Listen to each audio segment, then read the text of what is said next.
लोग छीन रहे हैं, तो एक चीज़ बता दूं, लीगली जो सारी चीज़ें होती हैं वो आपको ही मिलेंगी।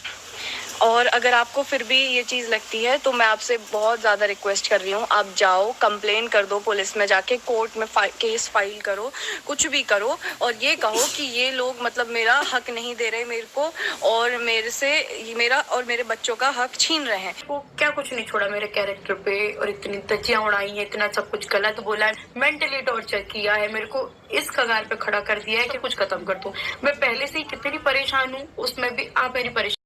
तरीके से अंशु बता रही है कि भाभी ये सब कुछ आपका ही होगा, तो क्या इस तरीके से इज्जत का धज्जी उड़ाकर भाभी का सब कुछ होगा? आप सबको बता दूं कि सपना के ससुर जी और सपना के बीच जो फैसला हुआ था कि आप पैसे ले लो, घर मुझे दे दो, घर आप ले लो, पैसे मुझे दे दो, तो क्या अगर उनकी नीयत में सब कुछ सपना को देना रहता तो इस तरीके से वो बेच खरीद की बातें करते? उन्हें तो वो तो यही कहते कि बेटा सब कुछ तेरा है, इसमें लेने देने की क्या बात है। लेकिन यहाँ पर अंशु ने कहा कि भाभी लीगल जाओ, तो जहाँ तक कि अंशु ने भी तो बताया कि आपके भाइयों मेरे साथ ऐसे करते थे, अगर यही भैया थे तब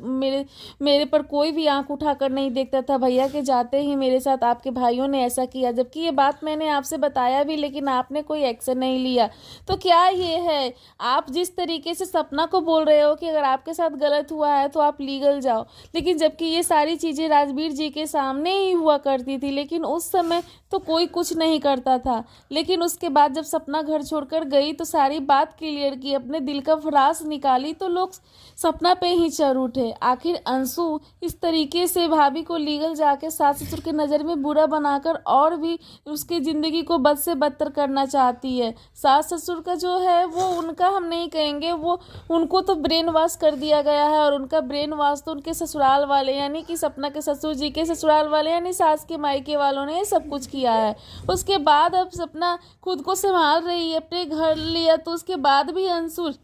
ने ब्लॉग बनाया और उसमें रोते हुए नजर आई।